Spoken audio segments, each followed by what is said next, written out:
আসসালামু আলাইকুম। সবাইকে analytic and vector geometry short সাজেশনে স্বাগতম।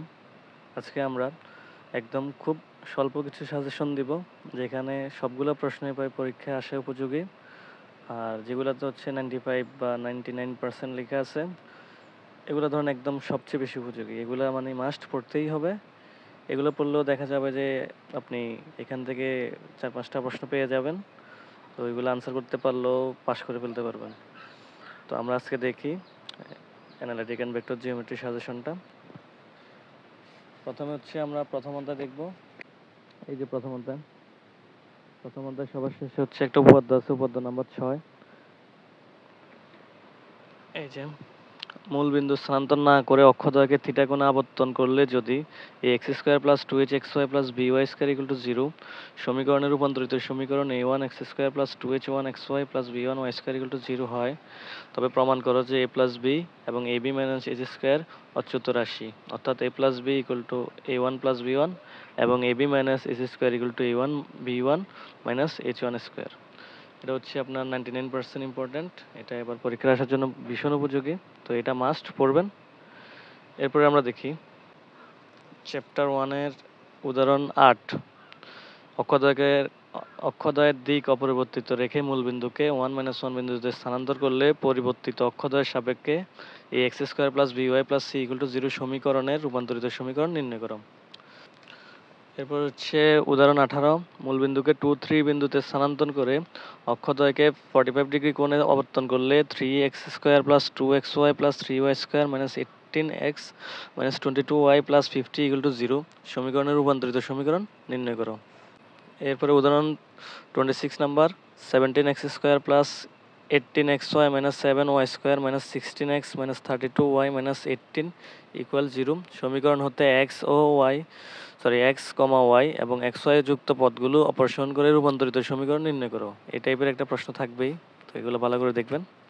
এখন দ্বিতীয় অধ্যায় থেকে এই যে উপপাদ্য 2 নাম্বারটা আছে, উপপাদ্য 2 নাম্বার, যদি সাধারণ দ্বিঘাত সমীকরণে X square plus two H X Y plus B Y square plus two G X plus two F Y plus C equal zero এক জোড়া সরলরেখা প্রকাশ করে, প্রমাণ করো যে এই যে এখানে দুটো প্রমাণ দেওয়া আছে, এটাও প্রমাণ করতে হবে, এটাও প্রমাণ করতে হবে। এটা 99% ইম্পর্টেন্ট, তো এটা মাস্ট পড়বেন।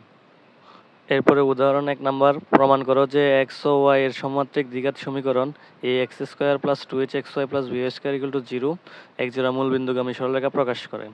এটাও NUH 12, 15, 17-তে আসছে, এটাও ইম্পর্টেন্ট আছে, এটা পড়বেন মাস্ট। এরপরে উদাহরণ 12। সমমাত্রিক দ্বিঘাত সমীকরণ x square minus 10xy plus 9y square equal to zero দ্বারা প্রকাশিত সরলরেখাগুলোর মধ্যবর্তী কোণের সমদ্বিখণ্ডকের সমীকরণ নির্ণয় করো। এটাও ভালো ইম্পর্টেন্ট, এটা পড়বেন।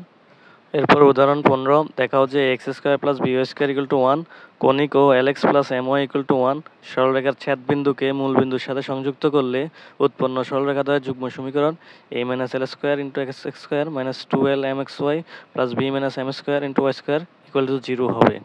এটা কমন আছে, এটা পড়বেন।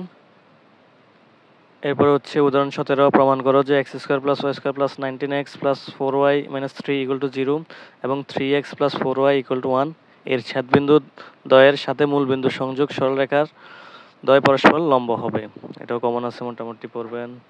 এরপর উদাহরণ 21। প্রমাণ করো যে LX plus MY plus n equal zero সরলরেখা এবং X square by A square plus Y square by B square equal 1 বক্ররেখার ছেদবিন্দু দ্বয়কে মূল বিন্দুতে সংযোগ করলে যে সরলরেখা দুটি উৎপন্ন হয় তারা সমাপাতিত হবে যদি a square L square plus B square M square equal to n square হয়।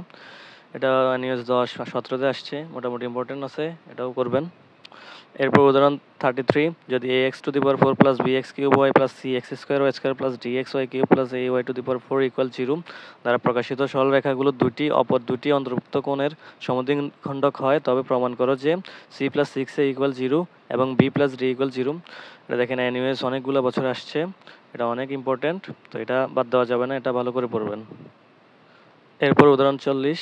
যদি X square plus two H X Y plus B Y square equal zero এর একটি সরলরেখা A prime X square plus two H prime X Y plus B prime Y square equal zero হয়, এর একটি সরলরেখার উপর লম্ব হয়, তাহলে প্রমাণ করো যে A prime minus B B prime whole square plus 4 into A prime H plus B prime B H prime into A H prime plus B prime H equal zero.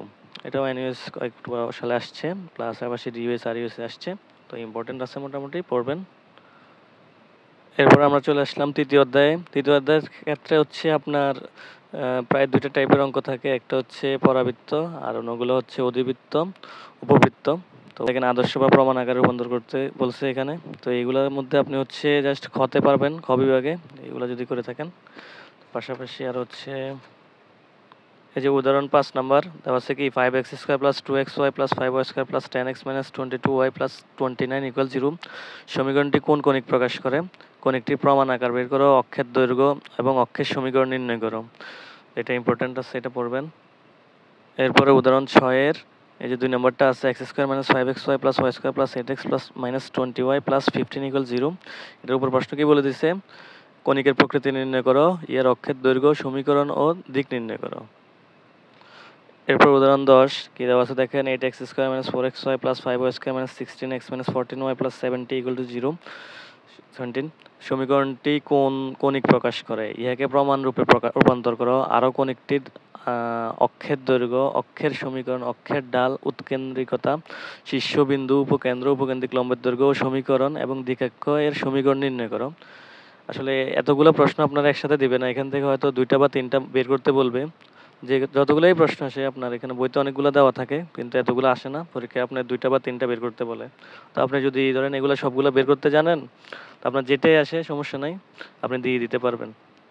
তো এগুলো সূত্র আছে বইয়ের ১ম দিকে। তো আপনি এই সূত্রগুলো দেখে জাস্ট এগুলো করে নিবেন।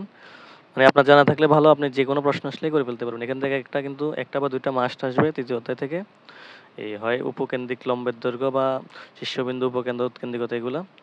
অর্থাৎ পরাবৃত্ত থেকে একটা আসবে আর অধিবৃত্ত ও উপবৃত্ত থেকে এটা থেকে একটা আসে। তো এবার আপনি যেটাই পারেন ওইটা থেকে দিতে পারবেন। এবার দেখেন উদাহরণ ১৪ x² + 2xy + y² - 6x - 2y + 4 = 0 কণিকের প্রকৃতি নির্ণয় করো। ইহাকে প্রমাণ রূপে রূপান্তর করো। কণিকটির শীর্ষবিন্দু, উপকেন্দ্র, উপকেন্দ্রিক লম্বের দৈর্ঘ্য ও সমীকরণ নির্ণয় করো। এটা মোটামুটি একটা স্ট্যান্ডার্ড প্রশ্ন। এটা পুরোটাই আসতে পারে অথবা এখান থেকেও ধরেন ১টা বা ২টা কম দিতে পারে। তো এটা ভালো, এটা হচ্ছে পরাবৃত্তের। তো এটা করবেন। এরপরে উদাহরণ ২১ নাম্বারটাও প্রায় একই রকম দেখেন। এখানে বলছে কণিকটি চিহ্নিত করো, প্রমাণ রূপে প্রকাশ করো, কণিকের চিত্র অঙ্কন করো। এখানে যে শুধু একটু বাড়তি চিত্র দিছে। তো আপনারা চিত্রটা দেখে নিবেন, এটাও আসতে পারে। এবার আমরা চলে আসলাম ৬ নম্বর অধ্যায়ে। এখানে দেখেন একটা উপপাদ্য ৩ নাম্বারটা আছে। কোন সরলরেখার দিক কোসাইন L, M, N হলে দেখাও যে L² + M² + N² = 1। তো এটা এনইউএস অনেক সালে আসছে। এটা খুবই ইম্পর্টেন্ট। এটা 95% ইম্পর্টেন্ট দেওয়া আছে। তো এটা ভালো করে পড়বেন। এরপর উদাহরণ 25 দুটি সরলরেখার দিক কোসাইন 12 + 2n - n = 0 ও ln + mn + nl = 0 দ্বারা নির্দেশিত হলে রেখাদের দিক কোসাইন নির্ণয় করে দেখাও যে সরলরেখাদের পরস্পর লম্ব। এটা এনইউএস অনেক সালে আসছে। তো আমি এখান থেকে হচ্ছে বেশি প্রশ্ন দিই নাই, যেগুলো হচ্ছে বেশি ইম্পর্টেন্ট টাইপের ওইগুলোই দিচ্ছি। তো ওইগুলো বাদ দিবেন না, পড়বেন। এরপর উদাহরণ 27 দুটি সরলরেখার দিক কোসাইন AL + BM + CN = 0 ও FMN + BNL + HLM = 0 দ্বারা নির্দেশিত হলে প্রমাণ করো যে সরলরেখার লম্ব হবে যদি F/A + B/B + H/C = 0 হয় এবং সরলরেখার সমান্তরাল হবে যদি √AF ± √BG ± √CH = 0 হয়। এটা নিউজ কয়েকটা খেলা আসছে, বেশি আসছে। এটাও মোটামুটি অনেক ইম্পর্টেন্ট, এটা করবেন। এরপরে উদাহরণ 30 থেকে এই যে ১ নাম্বারটা দেখবেন।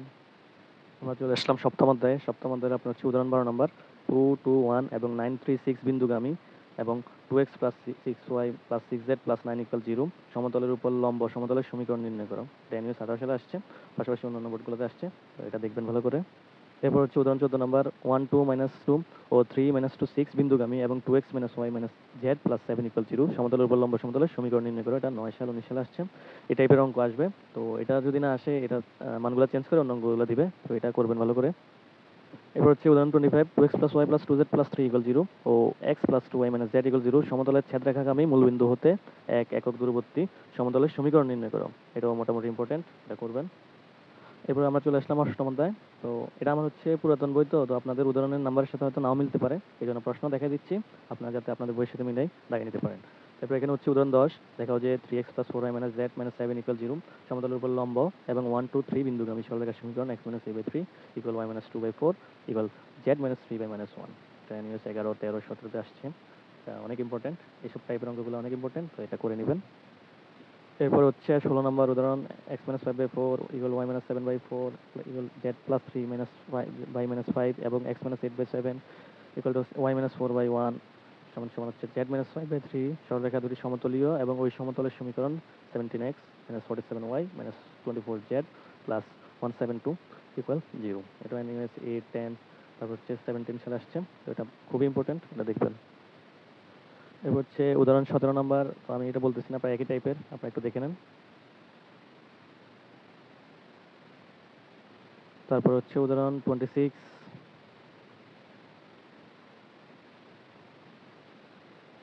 তারপর উদাহরণ 31 থেকে এই যে 2 নাম্বারটা আছে, এটা মোটামুটি ইম্পর্টেন্ট ক্ষয়ের জন্য। এরপর উদাহরণ 34 এটা হচ্ছে এনইউএইচ 11 13 15 18 আর অন্যান্য বোর্ডগুলোতে আসছে, তো এটা অনেক ইম্পর্টেন্ট, এটাও পড়বেন ভালো করে। এবার হচ্ছে উদাহরণ 37, এগুলো মোটামুটি প্রায় একই টাইপের অঙ্ক, এটাও বোর্ডে আসছে অনেকগুলো, এটাও করবেন। এই যে উদাহরণ 38, এটাও একটু দেখবেন, সরি এটা হচ্ছে তো। এবার আমরা চলে আসছি নবম অধ্যায়ে। নবম অধ্যায়ে বেশি কিছু অঙ্ক নেই, শুধু একটা বললে হবে। দেখুন উদাহরণ 4, একটি গোলকের সমীকরণ নির্ণয় করা যার কেন্দ্র 2, -2, 1, -3 এবং যা 2x - 4y + 5z = 0 সমতলটিকে স্পর্শ করে। এটা 99 সাল, 10 সাল, 11 সাল, 15 সাল এগুলোতে আসছে, অনেক ইম্পর্টেন্ট, এটা করবেন। এবার হচ্ছে উদাহরণ 8 নাম্বার, 0 0 0 a 0 0 0 b 0 0 0 c বিন্দুগামী গোলকের সমীকরণ নির্ণয় করো, এটা ইম্পর্টেন্ট আছে, এটা করবেন। এবার আমরা চলে আসছি উদাহরণ 23, যে গোলকের x² + y² + z² + 7y - 2z + 2 = 0 2x + 3y + 4z - 8 = 0 বৃত্তটি বৃহত্তম বৃত্ত, তার সমীকরণ নির্ণয় করো। এটা দেখেন নিয়েছে অনেকগুলো বোর্ডে আসছে, এটা খুবই ইম্পর্টেন্ট, 90% লেখা আছে, এটা মাস্ট পড়বেন। এবার আমরা চলে আসছি দশম অধ্যায়। দশম অধ্যায় থেকে প্রথম উদাহরণ 3 নাম্বারটা, x² + 2y² - 3z² - 4yz + 8zx - 12xy + 1 = 0 সমীকরণটিকে প্রমাণ আকারে রূপান্তরিত করো এবং শনাক্ত করো। এটা যদিও বোর্ডে বেশি আসে নাই, কিন্তু আপনার হচ্ছে এই অধ্যায়ে যেগুলা বোর্ডে বেশি আসছে, এই যে দেখেন, যে উদাহরণ 5 নাম্বারটা এনইউএস 7 19, এটা হচ্ছে 23 সালে চলে আসছে। তারপর হচ্ছে আবার হচ্ছে এনইউএস 10 8 এবং ইউএইচএসে আসছে, এটাও 23 সালে চলে আসছে। তো এইটা বাদ দিয়ে এগুলো হচ্ছে আপনার মোটামুটি ইম্পর্টেন্ট, এগুলো পড়তে হবে। তো উদাহরণ 3 নাম্বারটা পড়বেন। তারপর হচ্ছে উদাহরণ এই যে 8 নাম্বারটা পড়বেন। এখান থেকে কিন্তু একটা প্রশ্ন মাস্ট আসবে, এই যে আদর্শ আকারে প্রকাশ করো অথবা প্রকৃতি নির্ণয় করো, এই টাইপের গুলো। তো এটা উদাহরণ 8 নাম্বারটা দেখেন, 2x² - 7y² + 2z² - 10yz - 8zx - 10xy + 6x + 12y minus 6 এর সাথে কি জানি আছে দেখা যাচ্ছে না, +5 = 0 দ্বারা প্রকাশিত সমীকরণকে আদর্শ আকারে প্রকাশ করো, এটা পড়বেন। এরপর আমরা চলে আসলাম 11 অধ্যায়ে, ভেক্টর এটা। তো এখানে উদাহরণ 26 নাম্বার যেটা দেখছেন, দেখা হচ্ছে রম্বসের কর্ণদ্বয় পরস্পর লম্ব, এটা অ্যানিমেশন অনেকগুলো বোর্ডে আসছে, এটা খুবই ইম্পর্টেন্ট, এটা পড়বেন।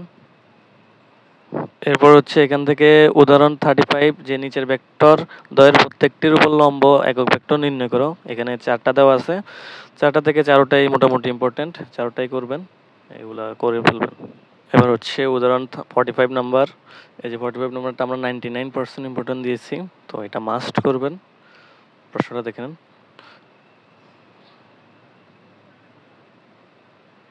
এরপর উদাহরণ 49 এর হচ্ছে যে 1 নাম্বারটা, a vector equal to 5i plus j minus 2k, b vector equal to I plus 3j plus 4k, c vector equal to 4i minus 2j minus 6k। এটার কি হচ্ছে দেখাইতে হবে যে নিম্ন ভেক্টরগুলো সমতলীয়, এটা দেখাইতে হবে। এরপর হচ্ছে উদাহরণ 52 দেওয়া আছে, যে এটা বের করবেন, এটাও খুব ইম্পর্টেন্ট, কারণ 97 2 11 13 17 সালে আসছে, খুব ইম্পর্টেন্ট, এটা করবেন। তারপর হচ্ছে এদিকে আবার উদাহরণ 50 আছে, এটাও এনএস 96 11 সালে আসছে, এটাও খুব ইম্পর্টেন্ট, প্রশ্নটা দেখে না। এই দুইটা প্রশ্ন ভালো করে পড়বেন। এরপর হচ্ছে উদাহরণ 56, যে এই প্রশ্নটা দেওয়া আছে, এটা দেখে নেবেন। a vector cross b vector dot c vector cross d vector plus b vector cross c vector dot a vector cross d vector plus c vector cross a vector dot b vector cross d vector equal 0। এগুলো প্রশ্ন করতে অনেকক্ষণ সময় লাগে, তো এই জন্য আমি পড়ি না আর কি, তো এটা করবেন। এরপর আমরা চলে এসেছি 12 নম্বর অধ্যায়ে। এখান থেকে বেশি পড়া লাগবে না, জাস্ট হচ্ছে উদাহরণ 5 নাম্বারটা, তারপর হচ্ছে উদাহরণ 6 নাম্বারটা, প্রশ্নটা দেখে নেন, হচ্ছে দুইটা পড়বেন। এরপর হচ্ছে উদাহরণ এই যে 12 নাম্বারটা, এটা পড়বেন। এগুলো পড়লেই এনাফ। আশা করব যে যতগুলা প্রশ্ন দাগাই দিছি এগুলো যদি আপনারা শেষ করেন তো খুব ভালো একটা মার্কস পাবেন। আর যেগুলোতে 99 বা 90% অথবা যেগুলো বলছি যে অনেক ইম্পর্টেন্ট বা যেগুলো বেশি বোর্ডে আসছে, দেখবেন যে অনেকগুলো বোর্ডে আসে 4-5টা বার আসে, তো এগুলো বেশি বেশি করে করবেন। এগুলো করলে ইনশাল্লাহ আপনি শিওর পাস করবেন, আশা রাখা যায় এটা অবশ্যই। তো পরবর্তী বিষয়ে যে সাজেশনগুলো আছে মেজর সাবজেক্ট, আর যদি চান যে নন মেজর সাবজেক্টগুলোর সাজেশন, তো প্লিজ একটু কমেন্ট করে জানিয়ে দিবেন। আমি খুব তাড়াতাড়ি আপনাদের জন্য সাজেশন নিয়ে আসতেছি। আল্লাহ হাফেজ।